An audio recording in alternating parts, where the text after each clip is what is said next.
Welcome, brave souls. For dark tales and haunting horrors each week, subscribe and join our circle of the curious and the cursed. Turn down the lights, lock your doors, and let the nightmare begin. The crumpled piece of paper sat in my jacket pocket, its edges worn from the dozen times I'd taken it out to read it since William Baker had handed it to me earlier that day. The wind cut through my thin jacket as I pushed open the rusted iron gate of Evergreen Cemetery. November in Boston was never kind, but tonight felt especially bitter. My breath puffed white in front of my face as I fumbled with the heavy ring of keys Mr. Baker had given me along with that strange note. "Your predecessor left these instructions," he'd said, sliding the envelope across his cluttered desk. "Robert was particular about certain procedures." I remembered how Baker's pale blue eyes had studied me over his wire-rimmed glasses, as if measuring my reaction. His office had smelled of dust and old paper, the walls lined with filing cabinets that looked like they hadn't been updated since the 1980s. "What happened to him anyway? The previous guy?" I'd asked. Baker's expression hadn't changed.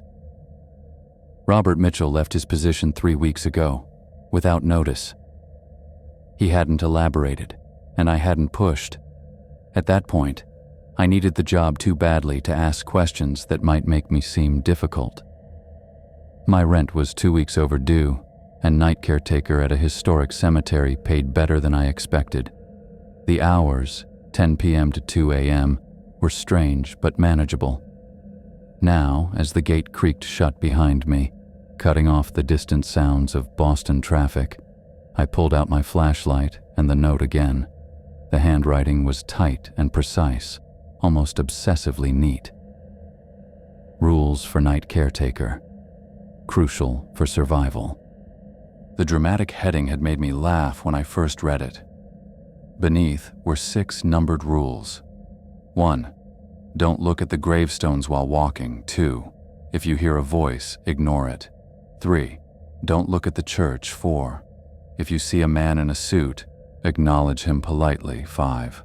Avoid the grave with the broken headstone. 6. Leave before 2 a.m. When I'd first read the list, I assumed it was some kind of joke the previous caretaker played on newcomers, a cemetery hazing ritual. The last rule seemed practical enough. My shift ended at 1:30 a.m., so leaving before 2 made sense. The rest seemed like nonsense. The beam of my flashlight cut through the darkness as I walked the main path. Evergreen was old money, established in the 1830s and filled with ornate mausoleums, angels with weathered faces, and family plots ringed by wrought iron fences. During the day, it was probably beautiful in a melancholy way. At night, with clouds blocking the moon and stars, it felt wrong. Too quiet. Too still. I glanced down at a headstone as I passed, then remembered the first rule. I snorted, my breath clouding in front of me. "Don't look at the gravestones," I muttered. "Right." But even as I said it, something made me lift my eyes to the path ahead. A strange pressure had built at the base of my skull, like someone pushing gently but insistently on my neck, trying to bend my gaze downward. I shook my head, blaming it on nerves and the eerie quiet. My duty was simple: walk the grounds, make sure no one was hanging around or vandalizing anything, lock up any open gates, and report anything unusual. Baker had been clear that I shouldn't try to confront trespassers myself, just call the police if I saw anyone. 20 minutes into my patrol, the pressure to look down had grown more intense. Each time I passed a row of stones, my eyes wanted to drift toward them. It wasn't curiosity exactly, but something closer to compulsion. I found myself walking faster, the hair on my arms standing up beneath my jacket. I pulled out my phone and opened a game app, using the bright screen as an excuse to focus on something other than the graves.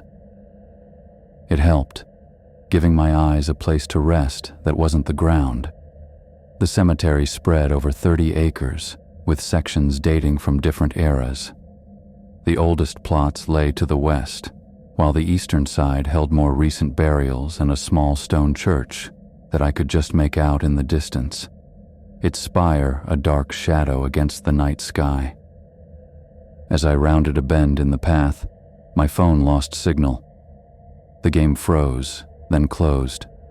I shoved it back in my pocket and kept walking, now very aware of how alone I was among thousands of graves. First night jitters, I told myself. Get it together, Tom. I checked my watch. Midnight. Halfway through my shift, the temperature seemed to drop further and I pulled my jacket tighter. That's when I heard it. Thomas. The voice was soft, barely above a whisper, coming from somewhere off to my right. I stopped, turning my flashlight toward the sound. The beam illuminated a row of old tombstones, but nothing else. If you hear a voice, ignore it. The second rule echoed in my mind. I kept walking a little faster now. Thomas Anderson. The voice came again, louder this time. It knew my full name. I quickened my pace, focusing on the gravel path ahead. I know you can hear me, Thomas. Something about the voice wasn't right. It sounded almost normal, but with an undercurrent that made my skin crawl, like multiple tones layered together, speaking in unison. I saw you at the grocery store last Tuesday. You bought pasta and that cheap red wine you like. My heart thumped harder. I hadn't told anyone at the cemetery where I shopped or what I bought. I hadn't spoken to anyone about my personal life at all. Your mother called yesterday, didn't she? Still worried about you moving to Boston. I walked faster, nearly jogging now. The voice knew things, private things, and it was getting louder, more insistent with each passing moment. You need this job because you got fired from the warehouse. Sleeping on the job, wasn't it? You still wake up scared from that dream. The voice had moved. Now it seemed to come from just behind me, close enough that I should have felt breath on my neck. I broke into a run, my flashlight beam bouncing wildly across the path. Help me, Thomas. I'm trapped. Just turn around. Just look at me. The pleading tone was worse than the threats. It sounded desperate, pained. Every instinct told me to stop, to turn around, to help whoever or whatever was calling to me. Instead, I remembered the rule and kept running until I reached a small maintenance building.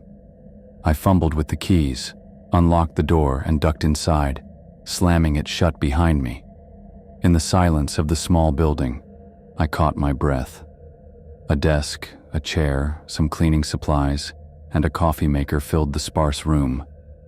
I made myself a cup of coffee with shaking hands, watching the minute hand on the wall clock creep forward. At 1:15 a.m., I forced myself to go back outside to finish my patrol. The voice had stopped, but the cemetery felt different now. The air seemed thicker, harder to breathe. The shadows between the graves looked deeper, almost fluid. I kept my eyes on the path, rigidly following the first rule now. I completed my rounds, checking that all the side gates were locked, and made my way back to the main entrance. As I approached the iron gate, I glanced at my watch. 1:28 a.m. 2 minutes to spare. I locked the gate behind me and hurried to my car, the only one in the small gravel parking lot. Once inside, I sat for a moment, hands gripping the steering wheel. The cemetery looked peaceful from here, just a dark expanse behind ornate iron fencing. Nothing unusual, nothing supernatural. But I knew what I'd heard. I knew how it had felt. I reached into my pocket and pulled out the crumpled rules. Reading them again, they no longer seemed ridiculous. They seemed necessary. Whatever game I thought Robert Mitchell had been playing, I was no longer laughing. Tomorrow night, I'd follow every single rule. 3 nights had passed since my first shift at Evergreen Cemetery, and I still couldn't shake the memory of that voice calling my name. Each night since then, I'd followed the rules to the letter. No looking at gravestones, no responding to voices, though thankfully, I hadn't heard any more. I'd been careful to avoid the church entirely by taking the outer path. But tonight, my rounds brought me near the old stone church that stood at the center of the grounds. The building wasn't particularly large, just a simple structure with a modest steeple and narrow windows that remained dark at this hour. According to the map in the maintenance office, it had been built in the 1870s and hadn't held regular services since the 1930s. I kept my eyes fixed on the gravel path as I walked. Rule 3 had seemed simple enough when I'd first read it, but now I understood how difficult it was to actually follow. There was something about the church that tugged at my attention, like a magnet pulling at my gaze. An almost physical sensation tried to lift my chin and turn my head toward the building. I pulled out my phone and pretended to check messages, using the screen as an anchor for my eyes. The clock read 11:17 p.m. Less than half my shift done. The pressure to look at the church grew stronger with each step.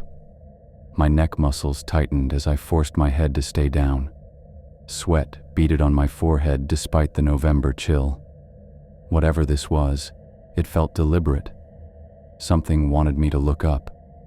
I walked faster, focusing on the crunch of gravel under my boots. The path curved around a row of family mausoleums, bringing me to the eastern edge of the church grounds. Just a few more yards and I'd be past it. That's when I heard the footsteps. They came from the direction of the church, slow, measured steps on stone, then on gravel, getting closer. My heart rate doubled. I thought about the voices from my first night. Rule 2 had helped me then. Maybe Rule 3 would protect me now. I kept my eyes down, watching only the small circle of path illuminated by my flashlight. The footsteps grew louder. Whoever, or whatever, was approaching didn't try to hide their presence. The steps were too even, too precise. No hesitation or variation in pace. Every instinct screamed at me to look up, to identify the threat. But I remembered the rules. I couldn't look at the church, and something told me that lifting my gaze now would mean seeing the church as well. The footsteps were almost upon me. In a moment of panic, I shut my eyes completely. I stood frozen on the path, eyes closed, flashlight clutched in my sweaty hand. The footsteps slowed as they reached me. I felt a drop in temperature like walking past an open freezer. The air around me seemed to thicken, making it harder to breathe. The footsteps continued past me, maintaining that same measured pace, and gradually faded into the distance. Only when I could no longer hear them did I open my eyes, careful to keep my gaze on the path. I let out a shaky breath and picked up my pace, wanting to put as much distance between myself and the church as possible. My route took me toward the eastern section of the cemetery, where newer graves and small family plots replaced the grand mausoleums of the western grounds. As I rounded a bend in the path, I saw him. A tall man in a perfectly tailored black suit stood under an ancient oak tree. He wasn't doing anything, just standing, perfectly still, hands at his sides. Even in the darkness, his suit looked immaculate, not a wrinkle or speck of dust visible. He seemed to be watching me, though I couldn't make out his face clearly from this distance. Rule 4. If you see a man in a suit, acknowledge him politely. My mouth went dry as I approached. Unlike with the church, I felt no supernatural compulsion pulling my gaze toward the man. Instead, I felt a strong urge to turn around and walk the other way. I swallowed hard and continued forward. When I was about 10 feet away, I stopped. Up close, I could see his face was handsome in an old-fashioned way. High cheekbones, straight nose, clean-shaven, but his skin was too pale, almost luminous in the dark. His eyes were deep-set, and I couldn't tell their color, only that they watched me with unnerving intensity. I nodded stiffly. "Good evening, sir."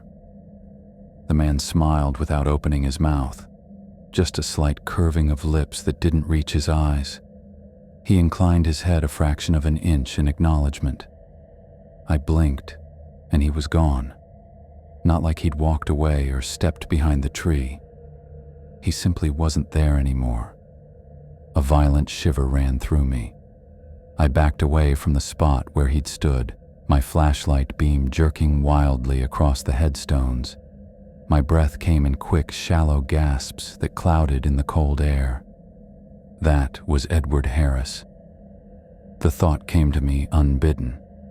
I had no idea who Edward Harris was, or why I suddenly felt certain of the suited man's identity, but the name had popped into my mind as clearly as if someone had spoken it aloud. I spent the rest of my shift in a daze, mechanically walking the routes marked on my map while keeping my eyes firmly on the path. The cemetery felt different tonight, more alive somehow. The air seemed to press against my skin, and the shadows between graves looked deeper than they should have, almost like liquid darkness. When my watch showed 1:15 a.m., I headed back to the main gate. Rule 6 was clear: leave before 2 a.m. I had no intention of testing that boundary. By the time I reached my car, my shirt was soaked with sweat despite the cold. I sat behind the wheel for several minutes, waiting for my hands to stop shaking enough to drive. The next morning, I searched online for information about Evergreen Cemetery. The official website showed sunny photos of well-maintained grounds and listed notable people buried there: politicians, writers, a few minor celebrities. Nothing unusual, nothing that explained the rules. I tried different search terms: Evergreen Cemetery Strange, Evergreen Cemetery Haunted, Evergreen Cemetery Night. Most results were amateur ghost hunting blogs with vague claims about orbs and photographs or cold spots near certain graves. Nothing about voices or rules or a man in a suit. I called in sick to my day job at a struggling bookstore and spent hours in front of my laptop digging deeper. By late afternoon, my eyes burned from staring at the screen, and I had nothing substantial to show for it. That night, my fourth on the job, I arrived at the cemetery with a mixture of dread and determination. The gate squeaked as I pushed it open, the sound unnaturally loud in the quiet night.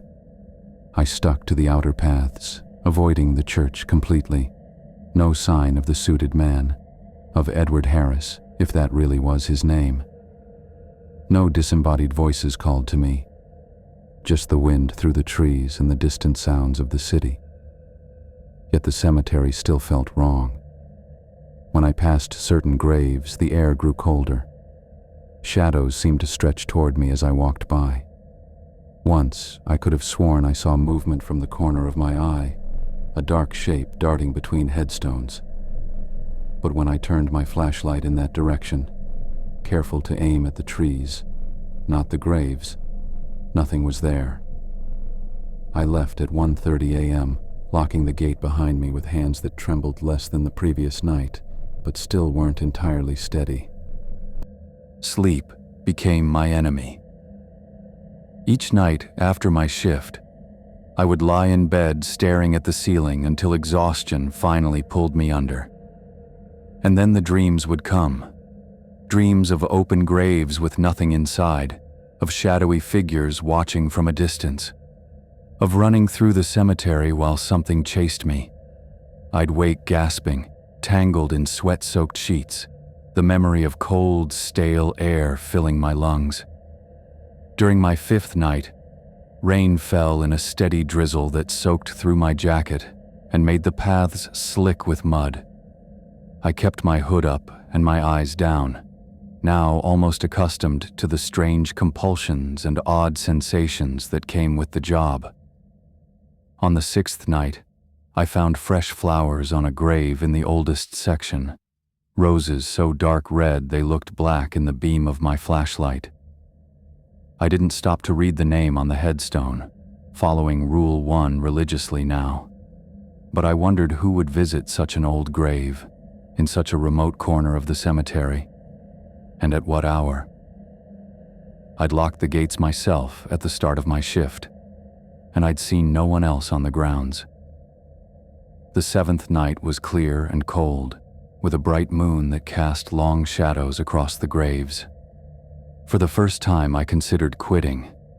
The lack of sleep was affecting my day job. My boss had commented on my bloodshot eyes and sluggish movements. Friends had stopped calling after I'd canceled plans repeatedly, too exhausted to socialize. But I needed the money. My rent was paid now, but the next month loomed and my bookstore hours had been cut back. Besides, a strange curiosity had taken root in me. What were these rules protecting me from? What had happened to Robert Mitchell? Who was the man in the suit? As I made my rounds that night, I felt eyes on me from every direction. The cemetery was watching, waiting, testing me. I sensed it as clearly as I felt the cold air on my face. At the end of my shift, I sat in my car and took out the crumpled rules. The paper had become soft from constant handling, the creases threatening to tear. I read them again, trying to understand their purpose. Something was happening at Evergreen Cemetery after dark, something that required rules for survival. And despite the fear that followed me home each night, I knew I would keep coming back until I found answers. After a week of night shifts at Evergreen Cemetery, I'd settled into an uneasy routine. The cemetery's strangeness hadn't faded, but I'd learned to manage my fear by sticking to the main paths and following the rules with religious dedication. The voice hadn't returned, and I hadn't seen the suited man, Edward Harris, since that night under the oak tree. But the questions kept me up during the day, stealing my sleep and occupying my thoughts. What had happened to Robert Mitchell? Why were these rules necessary? And who, or what, was Edward Harris? On my 8th night, I decided to explore some of the smaller pathways I'd been avoiding. The map in the maintenance office showed dozens of winding trails through the cemetery's 30 acres, many leading to sections I hadn't visited yet. If I wanted answers, I needed to see more of the grounds while still obeying the rules. The night was clear and cold, stars sharp against the black sky. My breath puffed white as I locked the main gate behind me and headed west, toward the oldest section of graves. I kept my eyes fixed on the narrow gravel path, now practiced at resisting the strange pull that tried to make me look at the headstones. After 20 minutes of walking, I realized I'd taken a wrong turn. The path had narrowed, the gravel giving way to packed dirt covered with dead leaves. Trees crowded closer on either side, their bare branches forming a skeletal canopy overhead. This part of the cemetery clearly hadn't been maintained recently. Fallen branches littered the ground, and weeds pushed up between neglected plots. I consulted my map, trying to find my location by the shape of the path and nearby landmarks.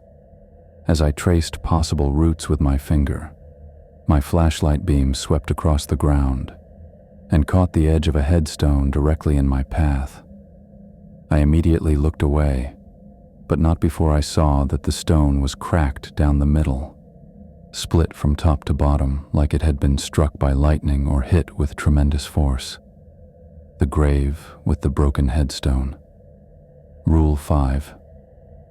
Ice filled my veins as I realized I'd stumbled across the one thing I'd been specifically warned to avoid. I took a step backward, then another, my eyes now fixed firmly on the path. The temperature around me plummeted. My next breath came out as a cloud so thick it momentarily obscured my view. The cold bit through my jacket, through my clothes, settling against my skin like a layer of frost. Something brushed against my back, light as a feather, but unmistakable. I spun around, still keeping my gaze on the ground, and saw nothing. Another touch, this time on my shoulder, then my arm, my neck. Thomas Anderson. The whisper came from directly behind me, so close I should have felt breath on my ear. I broke into a run, blindly following the path back the way I'd come, not daring to look up. More whispers rose around me, a chorus of overlapping voices all saying my name, coming from everywhere and nowhere. Thomas Anderson. Thomas. Anderson. I ran faster, branches whipping against my face as I stumbled down the path. The touches continued, fingers trailing across my back, tugging at my jacket, brushing through my hair. I swatted at them without looking, my hand passing through empty air. The voices grew louder, more insistent. They weren't just saying my name anymore. They were making promises, offers, pleas. Stay with us. Join us, Thomas. We've been waiting for you. Don't you want to understand? I spotted the main path ahead, its gravel surface gleaming in my flashlight beam. As I burst from the narrow dirt trail onto the wider path, the voices and touches abruptly stopped. The air warmed slightly, though I still shivered violently inside my jacket. I didn't slow down. I ran all the way to the main gate, fumbled with the keys, and locked it behind me.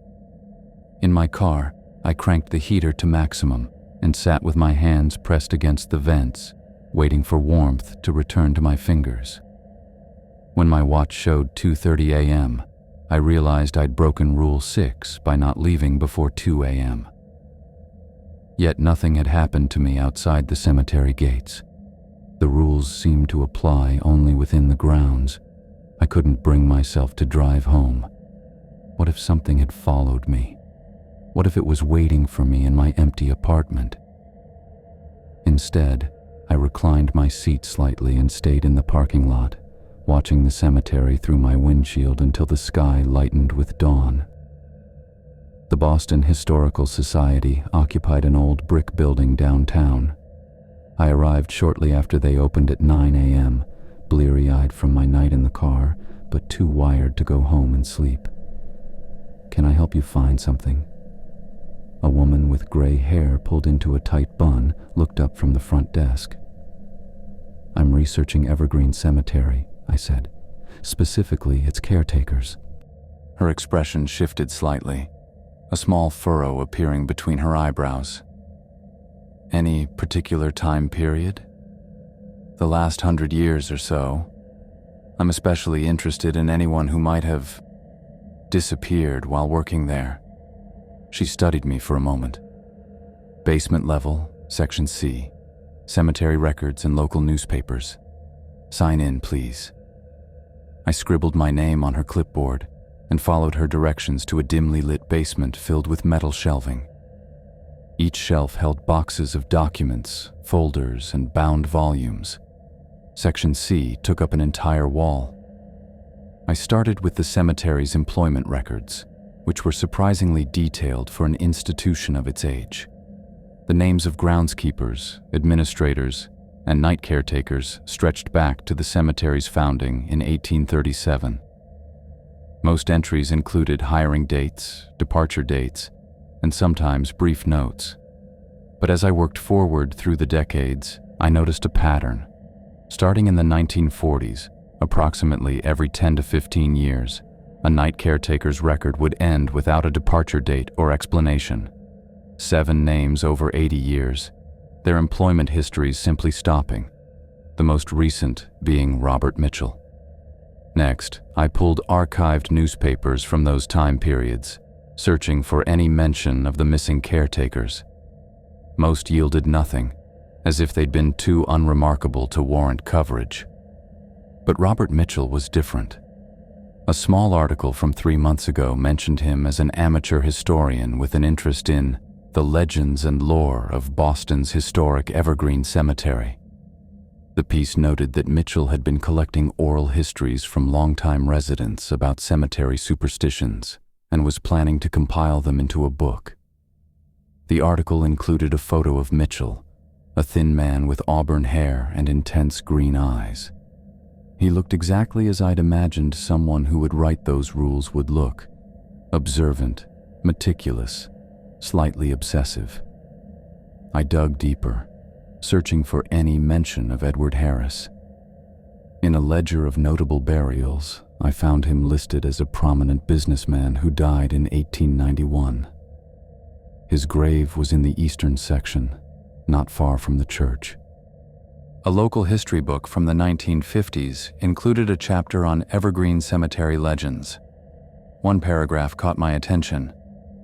Among the more persistent tales is that of Edward Harris, whose impressive mausoleum stands near the old church.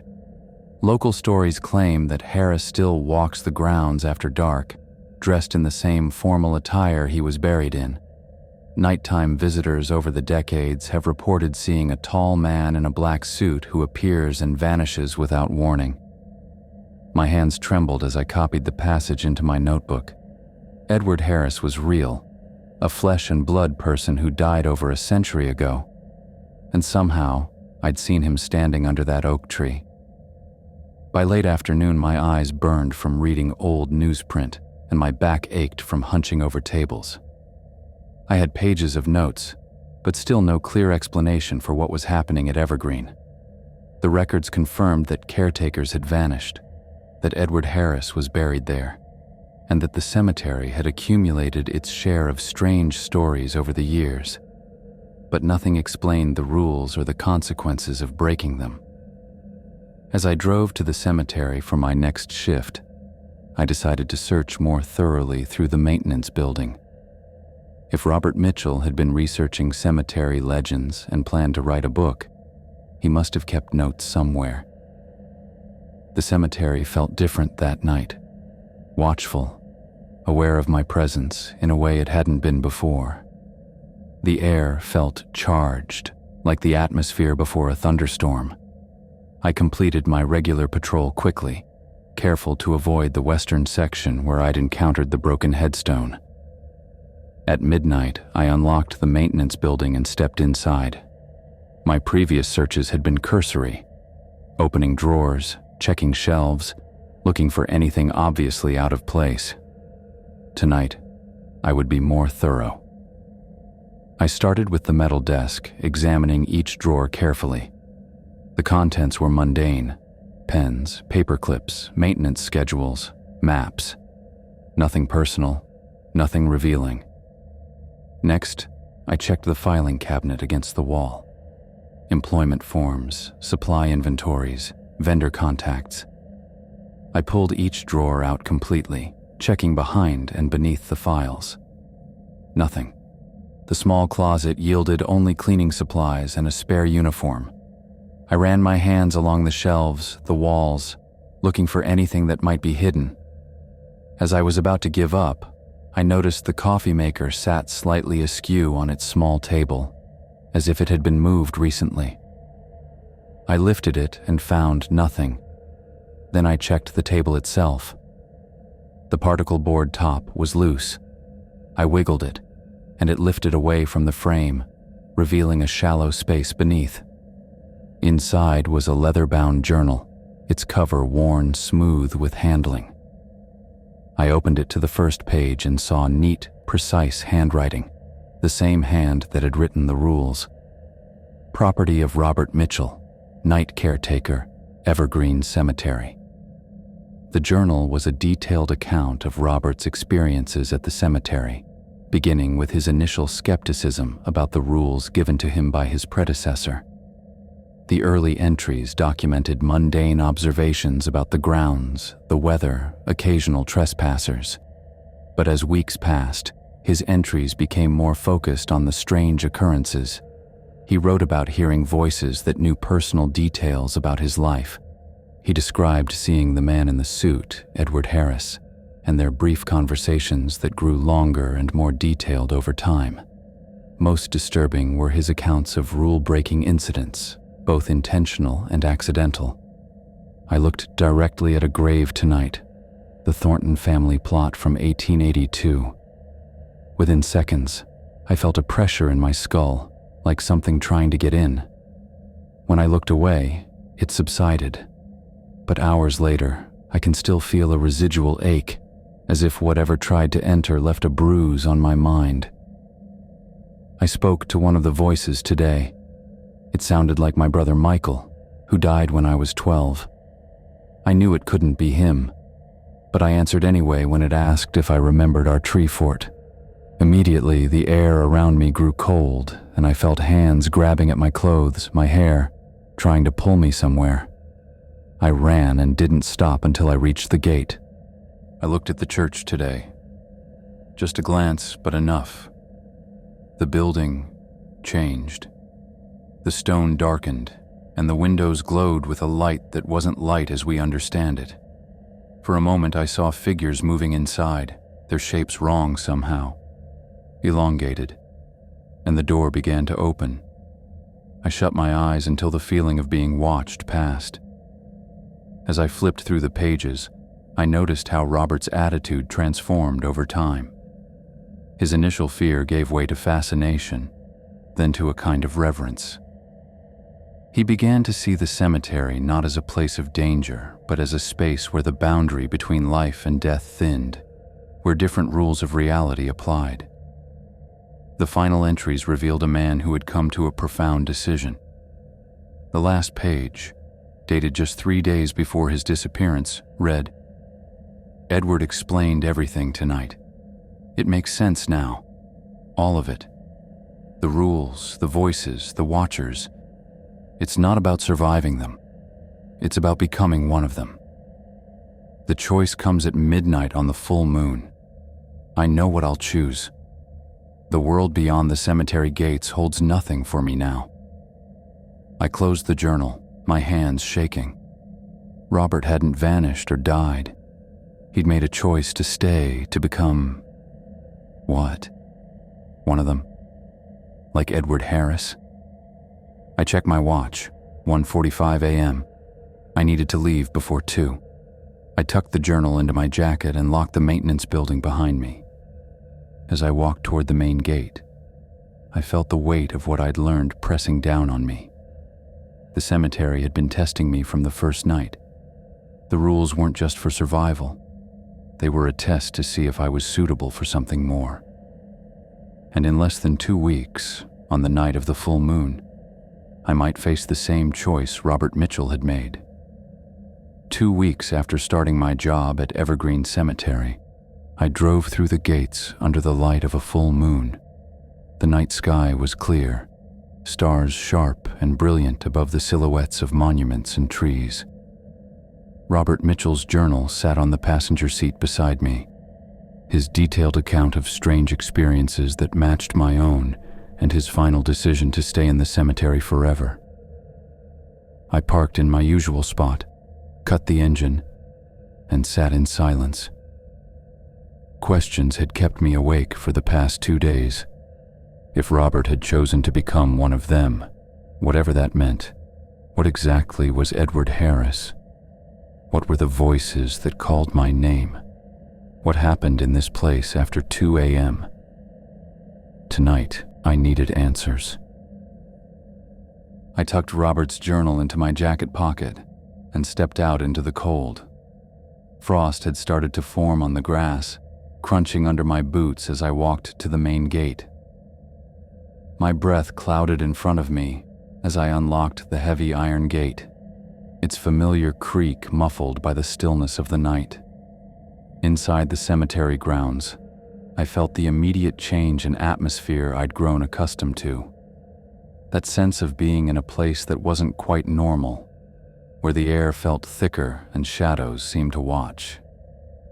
The feeling no longer frightened me as it once had. After 2 weeks of strange encounters, I'd developed a certain respect for whatever power resided here. I followed my usual route, keeping my eyes fixed on the path as Rule 1 demanded. The graves called to me as always, that strange pressure at the base of my skull trying to raise my gaze. I could resist it easily now, the effort almost automatic. The moon cast everything in silver light, making the cemetery more visible than usual. From the corners of my eyes, I caught glimpses of the monuments and headstones stretching out across the grounds, but I kept my focus on the path ahead. As midnight approached, I made my way toward the center of the cemetery, not far from the church I'd carefully avoided. Something told me this was where I needed to be when the clock struck 12. The journal had mentioned the full moon at midnight, and I wanted to be ready for whatever might happen. My watch showed 11:58 p.m. when I reached a small clearing where several paths converged. I stood waiting, heart beating faster than normal, but steady. The wind died completely, leaving the cemetery in perfect stillness. At exactly midnight, I saw him on the path ahead, the man in the black suit, Edward Harris. He stood perfectly still, hands at his sides, watching me with those deep-set eyes. Unlike our first encounter, I didn't feel afraid. I remembered Rule 4 and nodded politely. "Good evening, sir." This time, Edward spoke. His voice was deep and smooth, with an old-fashioned formality to it. "You've followed the rules well, Thomas Anderson." He took a step forward, then another, his movements fluid and precise. "I believe it's time we were properly introduced. I am Edward Harris."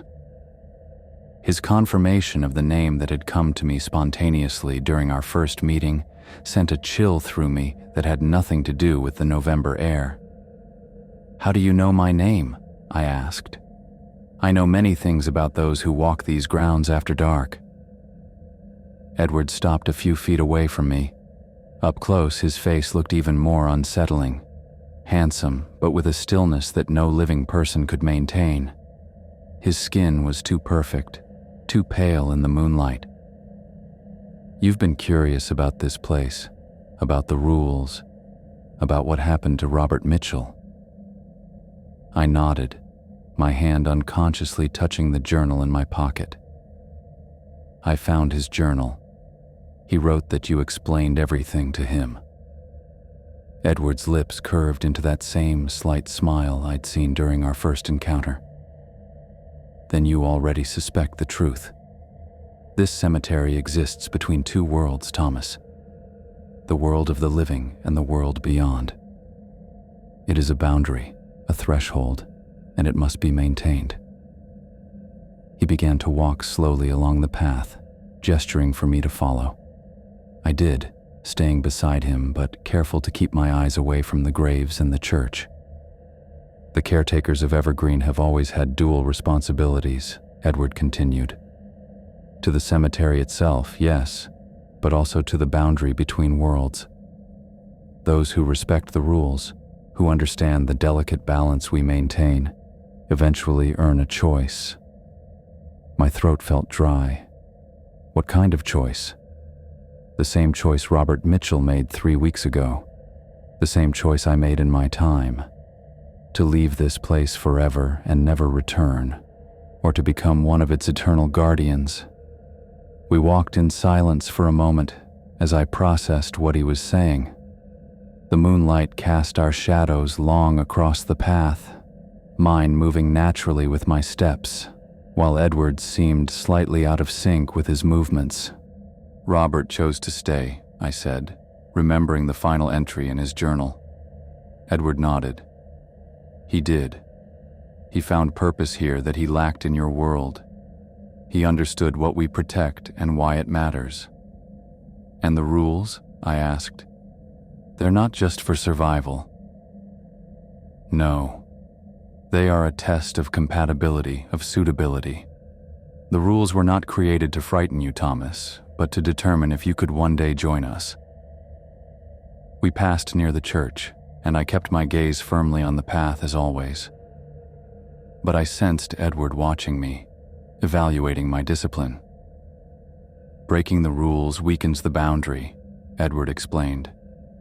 "Looking at the graves opens your mind to those trapped between worlds, who would use you to cross over, The voices call to the living, trying to find a way back. The church stands at the thinnest point between realms. To look upon it directly is to see both worlds at once, something few minds can comprehend. I thought about my encounters over the past 2 weeks. The voice that knew personal details about me, the cold touches near the broken headstone, the strange pressure to look at what I shouldn't. What happens to caretakers who fail the test? I asked. Who break the rules too many times? Edward's expression darkened. The temperature around us dropped sharply, frost forming on the grass beside the path in an expanding circle. They become trapped within the graves they disrespected, he said, his voice now holding an echo that hadn't been there before. Neither fully dead, nor truly alive. They join the voices that call out on dark nights. We had circled back to where we started, the clearing where multiple paths met. Edward stopped and turned to face me. Tonight is the full moon, Thomas. The boundary between worlds is at its thinnest. It is a time of choice for those who have proven themselves worthy of one. I looked down at my watch. It was 1:45 a.m. Rule 6 stated clearly, leave before 2 a.m. I had 15 minutes to decide. What exactly would I be choosing? I asked. To become as I am, a guardian of the boundary, neither fully of the living world nor of what lies beyond, but existing between them. You would watch over this place for as long as it stands, protecting both realms from the consequences of their collision. I thought about my life outside the cemetery gates, my struggling bookstore job, my empty apartment, the friends who had stopped calling after weeks of canceled plans. What was I returning to each morning after my shift ended? Then I considered what I'd experienced here. The strange, fascinating dual existence of Evergreen Cemetery, the secrets I'd glimpsed, the reality behind the gravestones that I'd carefully avoided looking at directly. If I choose to stay, I said, would I still be me? Edward nodded once.